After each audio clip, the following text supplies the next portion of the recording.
Buenas tardes a todos. Vamos a iniciar con el tema de hoy que nos ocupa, es el caso de meningitis y absceso cerebral. Los presentadores el día de hoy han preparado una clase bastante completa con información actualizada y a la vez muy importante para que podamos tomar en cuenta en nuestra práctica clínica cotidiana.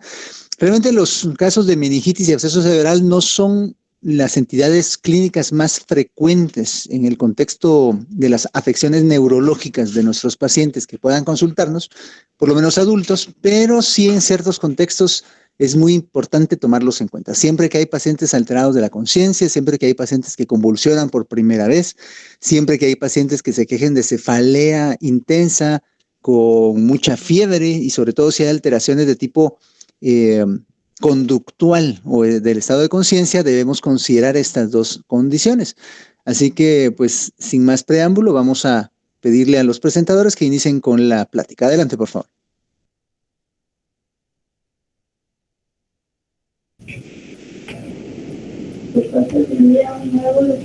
Bueno, doctor, el día de hoy hablaremos de lo que es meningitis y abscesos cerebrales. Muchas gracias por la introducción.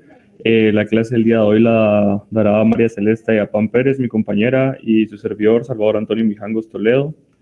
El contenido de nuestra clase hablaremos de lo que es tanto meningitis agudas, meningitis crónicas y abscesos cerebrales y empiemas. De las meningitis agudas hablaremos de lo que son las meningitis bacterianas subagudas, meningitis virales y meningitis agudas. De las meningitis crónicas hablaremos de las intracraneales, raquídeas y un apartado para pacientes inmunocomprometidos. Y del absceso cerebral hablaremos de lo que es el empiema subdural, el absceso epidural y la tromboflebitis supurativa. Así que daremos inicio con la meningitis aguda. Pues esta la podemos definir como una infección supurativa que se localiza dentro del espacio subaracnoideo. Esta se acompaña de una reacción inflamatoria del sistema nervioso central. Generalmente esta se presenta por una disminución del nivel de la conciencia, convulsiones, un aumento de la presión intracraneal y apoplejías. Esta reacción inflamatoria afectará tanto a las meninges, al espacio subaracnoideo y al parénquima cerebral. El diagnóstico pues lo podremos hacer por medio de hemocultivos, estudios de líquido cefalorraquídeo y estudios de imagen. La etiología o el origen de esta, generalmente van a ser agentes infecciosos o agentes patógenos. Los más comunes es el Streptococcus pneumoniae y el Neisseria meningitis. También estas meningitis bacterianas pueden ser secundarias a procesos como otitis, mastoiditis y sinusitis. Generalmente, cuando es secundaria a estos procesos, el agente patógeno va a ser un Staphylococcus aureus, una Haemophilus, un Enterobacteriae. Igual en neonatos se sabe que el agente patógeno más común es un Streptococcus agalactiae. En niños, el Haemophilus influenzae tipo B. Y en pacientes postneuroquirúrgicos veremos que el agente patógeno más común es el Staphylococcus aureus y demás estafilococos. ¿Cómo vamos a ver una meningitis bacteriana aguda? Pues los síntomas que presentará el paciente generalmente es fiebre, cefalea, rigidez de cuello y nuca, una alteración del estado de la conciencia. El paciente presentará convulsiones y sus pupilas estarán midriáticas y hipofotorreactivas. Entre los signos que encontraremos al evaluar al paciente, encontraremos que al hacer fondo de ojo veremos papiledema. También veremos signos de irritación meningia, como es la maniobra de Brudzinski o Kernig, que les pusimos aquí unas imágenes para que ustedes puedan ver cómo se realiza esta maniobra. El paciente presentará una alteración del estado psíquico. Al evaluar pares craneales encontraremos una parálisis del sexto par craneal. También estos pacientes pueden llegar a presentar una postura de descerebración, reflejos de Cushing, herniación cerebral y lesiones en la piel como es eritema de meningococema, que generalmente lo encontraremos en lo que es tronco y extremidades inferiores. Para la fisiopatología clínica de las meningitis bacterianas decidí colocar este cuadro, el cual resume un poco lo que es la fisiopatología y para que pueda ser más fácil de entender y digerir. En este caso, la invasión del espacio subaracnoideo por patógenos meningios, sucede esto. Luego habrá una multiplicación de microorganismos y una lisis posterior por los antibióticos bactericidas. Habrá una liberación de componentes de la pared bacteriana, en este caso endotoxinas y ácido teicoico, y se producirán citocinas inflamatorias. Al momento de producirse citocinas inflamatorias, habrá una alteración de la permeabilidad de la barrera hematoencefálica, habrá una adherencia de leucocitos a las células endoteliales de los capilares cerebrales, habrá una alteración del flujo sanguíneo cerebral y habrá una producción de aminoácidos excitadores y especies reactivas de oxígeno y nitrógeno. Cuando esto suceda, pues veremos que habrá un aumento de la permeabilidad de los vasos sanguíneos con la salida de las proteínas plasmáticas al líquido cefalorraquídeo.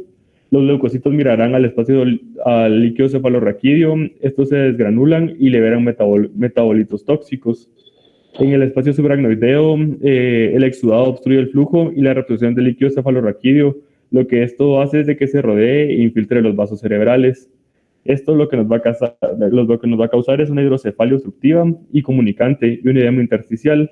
También esto provocará una isquemia cerebral y la isquemia cerebral también provocará lo que es edema citotóxico, puede llegar a causar un accidente cerebrovascular y una crisis epiléptica. En este caso habrá tanto aumento como disminución de flujo sanguíneo y también habrá daño y muerte celular y un edema vasogénio.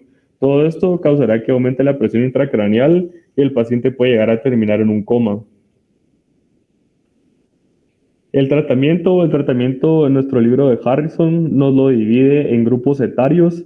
En este caso no coloqué lo que son niños y neonatos, ya que no es del interés del curso, pero en nuestro primer grupo etario tenemos a niños inmunocompetentes mayores de 3 meses y adultos menores de 55 años. En este caso, pues el tratamiento de elección será ampicilina y cefotoxima o ceftriaxona o cefepime más vancomicina. En los adultos mayores de 55 años que poseen factores de riesgo u otras enfermedades debilitantes, el tratamiento de elección será la cefotaxima o ceftriaxona o cefepime más vancomicina. Y en las meningitis que son de origen nosocomial, meningitis postraumáticas o postneuroquirúrgicas con pacientes neutropénicos y deterioro de la inmunidad celular, el tratamiento será la ampicilina más ceftazidima o meropenem más vancomicina. Ahora, en esta diapositiva les colocamos lo que es el tratamiento antimicrobiano específico para meningitis a agentes etiológicos específicos. Cuando tenemos una meningitis meningocócica, el tratamiento de elección será la penicilina G. En este caso, haremos una cobertura antibiótica por 7 días de manera intravenosa. Cuando tenemos una meningitis neumocócica, en este caso podremos elegir lo que son las cefalosporinas, ya sea la cefotaxima, la cefepima o ceftriaxona, con terapia coadyuvante con vancomicina, y en este caso serán 2 semanas de cobertura intravenosa. Cuando tenemos una meningitis causada por listeria, el tratamiento será la ampicilina y gentamicina por al menos 3 semanas. Y cuando tenemos una meningitis estafilocócica, el tratamiento será nafcilina y vancomicina. Y por último, con los bacilos gram negativos, podremos utilizar cualquier cefalosporina de 4ª generación, ya sea la cefepima, ceftriaxona y cefotaxima. Ahora hablaremos de lo que es una meningitis bacteriana aguda. Esta es una urgencia médica. El objetivo al momento de nosotros tener un paciente con meningitis bacteriana aguda es comenzar cobertura antibiótica en los primeros 60 minutos de llegada del paciente al servicio de urgencias. Incluso previo a conocer los resultados, ya sea de tensión IGRAM y los resultados del líquido cefalorraquídeo. En el caso de que tengamos una sospecha de que esta meningitis bacteriana fue adquirida de manera extrahospitalaria, ya sea tanto en niños como en adultos, el tratamiento empírico debe incluir lo que es la dexametasona, cefalosporinas de 3ª o 4ª generación, ya sea que sea la ceftriaxona, cefotaxima o cefepima, vancomicina más aciclovir. Ahora hablaremos de lo que son las meningitis virales. Estas son el tipo de meningitis más comunes. Y a diferencia de la meningitis bacteriana, la meningitis viral no entra o evita el parénquima encefálico. Estas las podemos diagnosticar por medio de estudios de líquido cefalorraquídeo, cultivos virales y serología.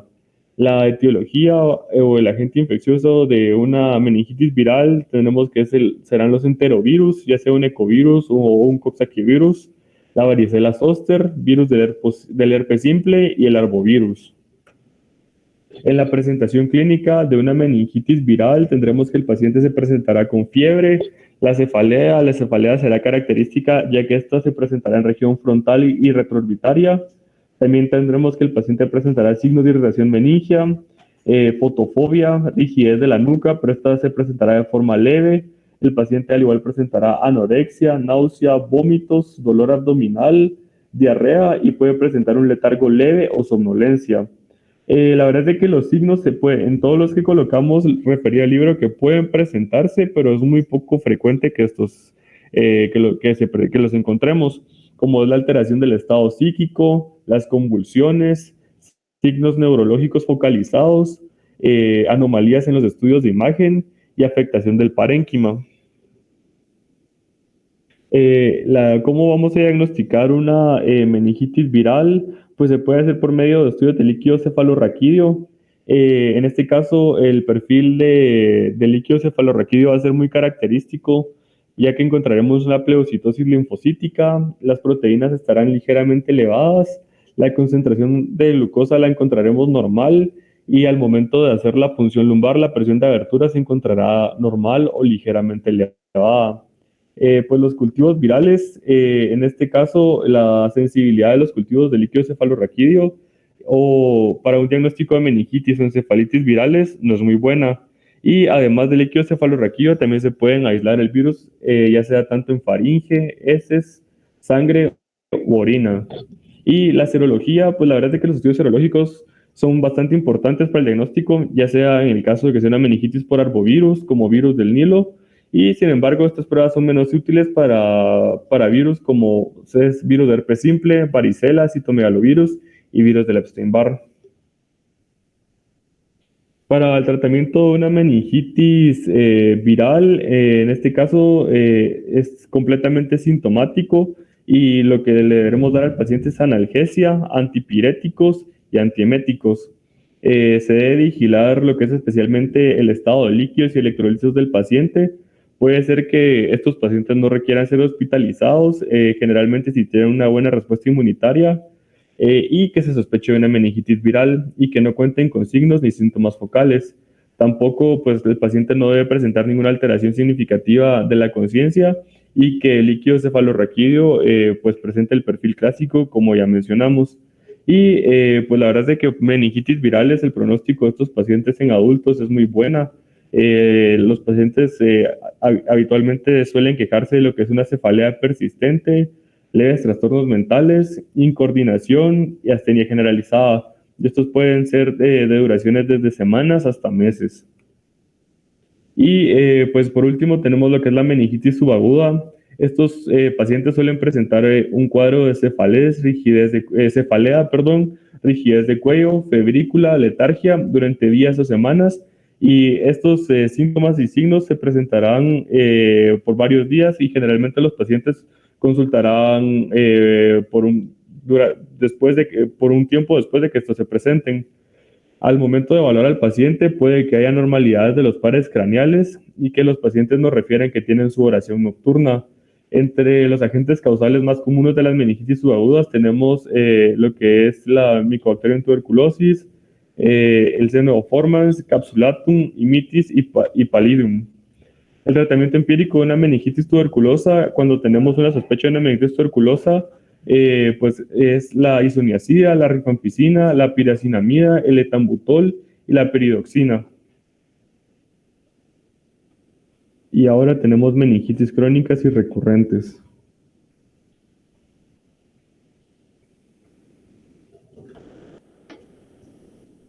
Primero es importante mencionar que la inflamación crónica de las meninges causa disfunción neurológica pronunciada que puede ser fatal en ausencia de un tratamiento adecuado.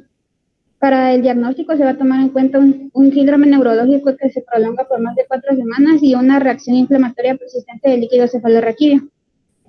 Las causas de esta patología son muy variadas y de estas va a depender el tratamiento, pero principalmente se originan por infecciones meningias, cáncer, padecimientos inflamatorios autoinmunitarios, meningitis químicas e infecciones parameningias. Dentro de los síntomas y signos que podemos encontrar tenemos cefalea crónica, dolor o rigidez de cuello o espalda, cambios de la personalidad, debilidad facial, diplopía, ceguera, hipoacusia, debilidad y adormecimiento de brazos y piernas, incontinencia y retención urinaria, torpeza de movimientos, también papiledema, signos de irritación meningia de Brudzinski o Kerning, alteraciones del estado psíquico, parálisis periférica del séptimo par, parálisis del octavo par, paresia de los pares 3, 4 y 6, atrofia óptica, mielopatía o radiculopatía, disfunción del lóbulo frontal o hidrocefalia y ataxia.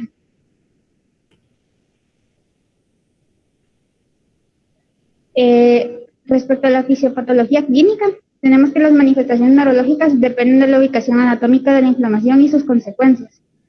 Las manifestaciones principales van a ser cefalea persistente, hidrocefalia, neuropatías de los pares craneales, radiculopatías y alteraciones cognitivas o de la personalidad. Las manifestaciones pueden desarrollarse aisladas o combinadas. En este último caso significa que el proceso inflamatorio se ha diseminado por las rutas del líquido cefalorraquídeo. La circulación del líquido cefalorraquídeo permite la difusión rápida de infecciones y neoplasias en el encéfalo, médula espinal y las raíces de los pares craneales y los nervios raquídeos. Solo para recordar, el líquido cefalorraquídeo se produce en los plexos coroideos de los ventrículos cerebrales, que va a salir a través de agujeros estrechos hacia el espacio subaracnoideo que rodea el encéfalo y a la médula espinal, y va a circular alrededor de la base del encéfalo y sobre los hemisferios cerebrales, y se va a reabsorber por las vellosidades aracnoideas que se proyectan dentro del seno sagital superior. La propagación desde el espacio subaracnoideo hasta el parénquima cerebral puede ocurrir a través de los espacios de Virchow-Robin. Estos se refieren a las cubiertas aracnoideas que rodean a los vasos sanguíneos que penetran en el tejido cerebral.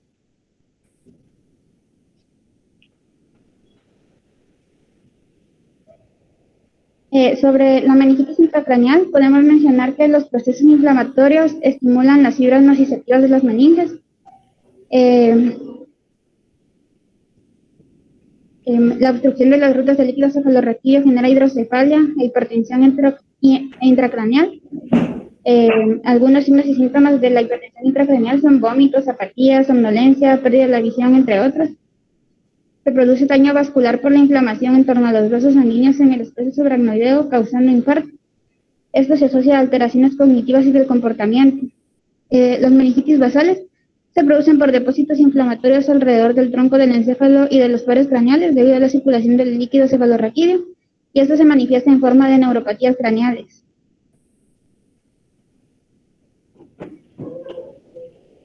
De la meningitis raquídea podemos mencionar que las raíces nerviosas sensitivas y motoras se pueden dañar cuando atraviesan el espacio subaracnoideo y penetran en las meninges. Esto se manifiesta en forma de radiculopatías múltiples, presentando dolor radicular, deficiencia sensitiva, debilidad motora y disfunción de esfínteres. La inflamación crónica provoca aglutinación de las raíces nerviosas inferiores y engrosamiento de las meninges, y a este se le va a denominar paquimeningitis. La inflamación meningea puede rodear como un anillo y dañar la médula espinal, y esto va a causar mielopatía. Existen dos variedades crónicas de meningitis crónica, que está la que se presenta con síntomas crónicos y persistentes, y en la que se presentan episodios leves pero recurrentes. En esta última, las manifestaciones y las alteraciones inflamatorias del líquido cefalorraquídeo desaparecen entre los episodios de forma espontánea o por respuesta al tratamiento, y se puede deber a meningitis de Molaret, que es por virus del herpes simple tipo 2, meningitis química por la fuga episódica de los componentes de un tumor epidermoide, craneofaringioma o colegiatoma hacia el líquido cefalorraquídeo, procesos inflamatorios primarios como lupus eritematoso sistémico o artritis reumatoide, e hipersensibilidad farmacológica. La presencia de signos cerebrales focales en pacientes con meningitis crónica sugiere la posibilidad de un absceso cerebral, infección parameningia o infarto. La identificación de un foco posible de infección va a apoyar este diagnóstico.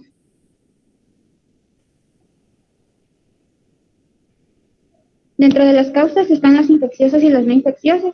Las infecciosas pueden ser bacterianas, micóticas, por protozoarios, por amitos y por virus.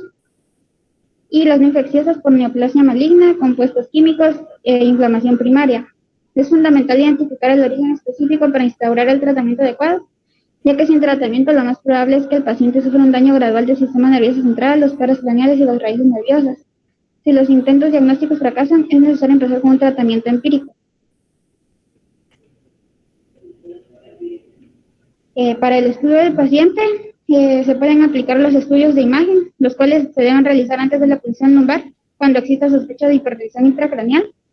Esto debido a que si hay hipertensión intracraneal, la punción lumbar puede causar una hernia encefálica. Entonces se puede utilizar la tomografía computarizada y la resonancia magnética. Pero también los estudios de angiografía pueden identificar evidencia de arteritis cerebral en pacientes con meningitis crónica y apoplejía. También está el análisis del líquido cefalorraquídeo, al cual se le debe realizar cultivo bacteriano, fúngico y por tuberculosis. También búsqueda de enfermedades venéreas, biometría hemática con diferencial, tinción de Gram, valoración de glucosa y proteínas y preparaciones en fresco. También análisis de laboratorio, como la prueba cutánea de tuberculina, radiografías de tórax, examen general de orina y urocultivo, biometría hemática con un diferencial, estudio de la función renal y hepática, etcétera, en busca de un foco de infección. Y biopsia meningia. Esta se realiza si el líquido cefalorraquídeo no es diagnóstico. Se debe realizar en pacientes graves que necesitan descompresión ventricular continua o cuya enfermedad avanza con rapidez. En cuanto a los pacientes inmunodeprimidos o con infección por VIH, se sabe que tienen un mayor riesgo de padecer meningitis crónica. En ellos los signos meningitis van a ser atenuados. Por eso es que se debe analizar el líquido cefalorraquídeo ante cualquier cefalea persistente o cambios en el estado psíquico. Las cosas importantes en ellos van a ser la toxoplasmosis, infecciones por criptococos, nocardia, cándida y otros hongos, sífilis y linfoma. La toxoplasmosis se va a manifestar en forma de abscesos intracraneales y también puede acompañarse de meningitis. Ahora vamos a hablar sobre absceso cerebral y empiema. El absceso cerebral se define como una infección supurativa y focal dentro del parénquima encefálico, rodeada típicamente de una cápsula vascularizada. Al hablar de cerebritis nos referimos a un absceso no encapsulado. Su etiología es propagación directa desde un foco de infección craneal contiguo, traumatismo o intervención neuroquirúrgica y diseminación hematógena. Los factores predisponentes son otitis media y mastoiditis, sinusitis paranasal, infecciones piógenas de tórax u otros sitios, traumatismo craneoencefálico penetrante e infecciones dentales. Los patógenos más frecuentes en inmunocompetentes van a ser estreptococos, ya sean aerobios, aerobios y víridos, también enterobacterias, que pueden ser especies de Proteus, E. coli, especies de Klebsiella, anaerobios, especies de bacteroides y especies de Fusobacterium y estafilococos. En los inmunocomprometidos va a predominar nocardia, Toxoplasma gondii, especies de Aspergillus, especies de Cándida y Cryptococcus neoformans.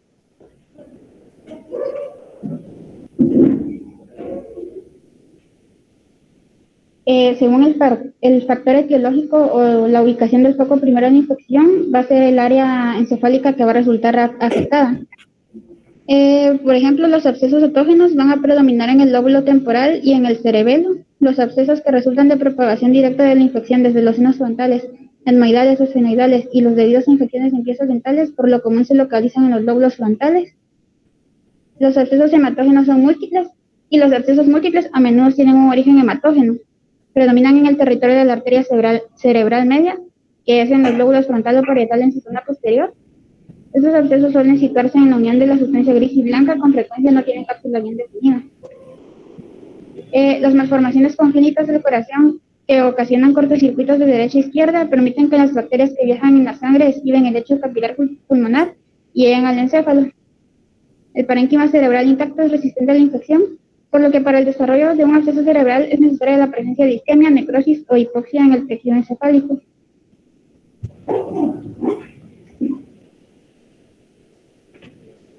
En las etapas del absceso cerebral son 4. La primera va a comprender desde el primer al tercer día. A esto se le llama inflamación precoz. En esta hay presencia de infiltrado perivascular de células inflamatorias que rodean un núcleo central de necrosis coagulante y la lesión se encuentra rodeada por edema intenso. En la segunda etapa, que va a ser del día 4 al 9, llamada inflamación tardía, la formación de pus origina el agrandamiento del centro necrótico que aparece rodeado de un infiltrado inflamatorio de macrófagos y fibroblastos. Se forma progresivamente una delgada cápsula de fibroblastos y de fibras reticulares y la zona circundante de edema cerebral se diferencia más que en la etapa anterior. En la tercera etapa va a ser del día 10 al 13. En esta se va a llamar la formación de la cápsula. Se da la formación de una cápsula que se produce más en el lado cortical que en el ventricular de la lesión. Y la última etapa, que es desde el día 14 y posteriores, es la formación tardía de la cápsula. Se define por la presencia de un centro necrótico bien formado, rodeado por una densa cápsula de colágeno, La zona circundante del edema ha regresado, pero por fuera de la cápsula se produce una intensa gliosis con abundantes ostrocitos reactivos. Este proceso gliótico va a contribuir a la aparición de convulsiones.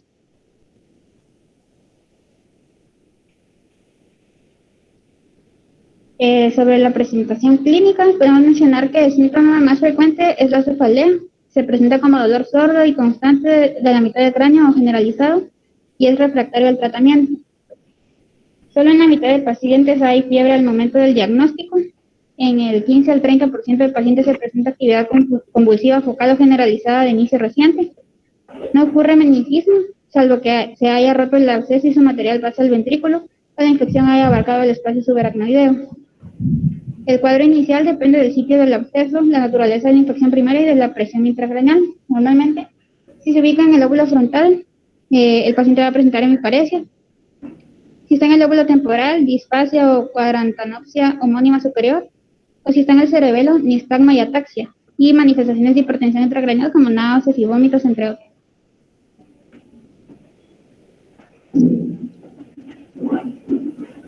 Para el diagnóstico, podemos utilizar la resonancia magnética, la tomografía computarizada, la tinción de Gram, cultivo del material del absceso obtenido por aspiración con aguja estereotáctica guiada por tomografía, hemocultivos y estudios adicionales de laboratorio. En el caso de los hemocultivos, son positivos en el 85% cuando la infección es por listeria. La punción lumbar no debe realizarse. El análisis de líquido cefalorraquídeo no aporta dato útil para el diagnóstico o tratamiento.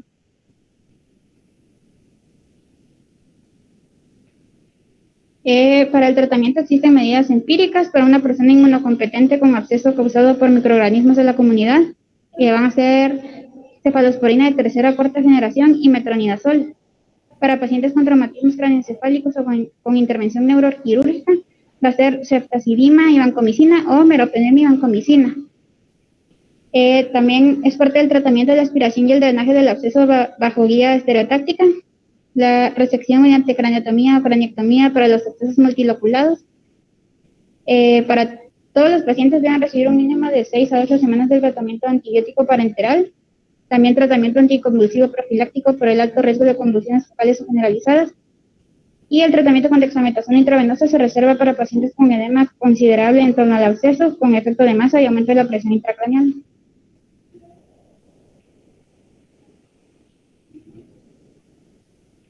Dentro de las causas no bacterianas de lesiones focales infecciosas del sistema nervioso central están la neurocisticercosis y la toxoplasmosis.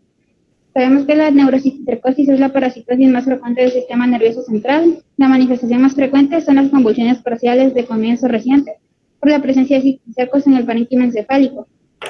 Los cisticercos en los estadios subaracnoideo o ventricular pueden aumentar la presión intracraneal al interferir en el flujo de líquido cefalorraquídeo, y la presencia de cisticercos en la columna y en la médula puede simular el cuadro inicial de algunos tumores intrarraquídeos. En cuanto a la toxoplasmosis, cuando es primaria suele ser asintomático y la reactivación de la infección en el sistema nervioso central ocurre casi exclusivamente en hospedadores inmunodeficientes.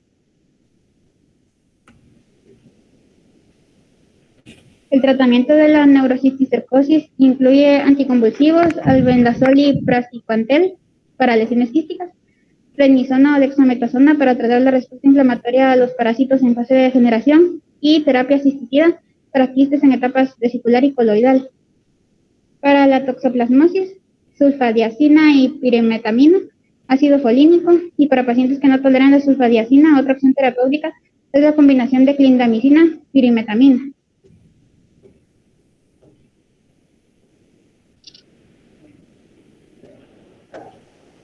El empiema subdural es un cúmulo de pus entre la dura madre y la aracnoides, como se observa en la imagen.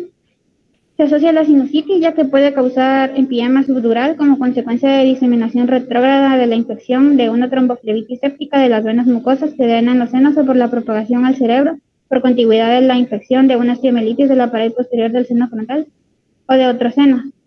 Puede producirse también por intervención neuroquirúrgica debido a la introducción directa de bacterias en el espacio subdural. También se asocia con empiema epidural, tromboflebitis cortical, cerebritis o absceso intracraneal. Sus manifestaciones van a ser fiebre, cefalea, déficits neurológicos focales, convulsiones y signos de hipertensión intracraneal. Si no se trata, el efecto de masa cada vez mayor y el aumento de la presión intracraneal provocan pérdida progresiva del conocimiento, que finalmente conducen al coma.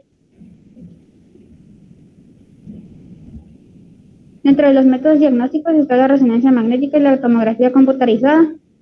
Nuevamente, en este caso, el estudio de líquido cefalorraquídeo no aporta datos útiles y su extracción se acompaña de riesgo de hernia encefálica por la hipertensión intracraneal. La medida terapéutica definitiva es la evacuación neuroquirúrgica del empiema mediante el drenaje a través de un trépano o por craniotomía. El tratamiento antibiótico empírico incluye cefalosporina de tercera generación, vancomicina y metronidazol. El tratamiento empírico inicial se modifica según los resultados de tinción y gram del cultivo de líquido. Ahora, el absceso epidural craneal es una infección supurativa que se produce en el espacio virtual que separa la cara interna del cráneo y la dura madre. Ocurre como complicación de una craniotomía o de una fractura craneal compuesta o como resultado de la propagación de una infección procedente de los senos frontales, el oído medio, la mastoides o la órbita. Suelen ser más pequeños que los linfiomas subdurales y sus manifestaciones van a ser fiebre, cefalea, rigidez de nuca, convulsiones y déficits focales.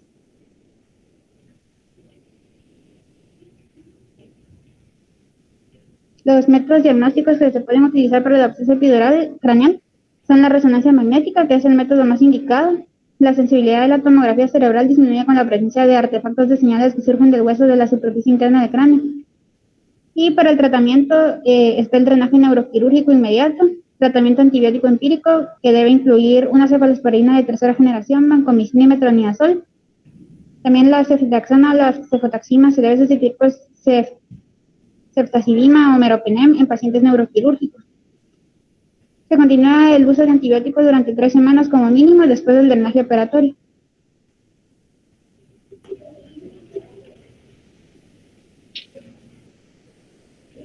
Ahora, sobre tromboflebitis supurativa, es la trombosis séptica de venas y senos de la corteza encefálica, que va a aparecer como complicación de meningitis bacteriana, empiema subdural, absceso epidural o de infección de piel de cara, senos paranasales, oído medio o mastoides. Las manifestaciones también van a depender del sitio afectado. Cuando la trombosis se ubica en el seno longitudinal superior, hay cefalea, náusea y vómito, confusión y convulsiones parciales o generalizadas que pueden progresar a estupor y coma, pérdida de fuerza en extremidades inferiores con signo de Babinski bilateral o hemiparesia. Cuando es en el seno cavernoso hay fiebre, cefalea, dolor frontal y retroorbitario y diplopía, ptosis, proptosis, quemosis, alteración de los movimientos oculares, venas retinianas dilatadas y tortuosas y papiledema. Cuando es en el seno transverso hay cefalea, otalgia, dolor retroorbitario facial, y cuando está en el seno sigmoide y de la vena yugular interna pueden aparecer inicialmente con dolor de cuello.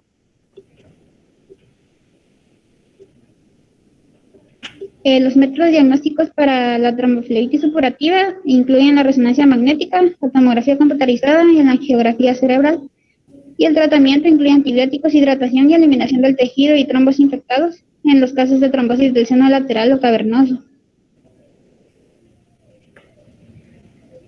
Y eso sería todo. Gracias. Pues excelente. Toda la información que han compartido es muy importante, muy completa.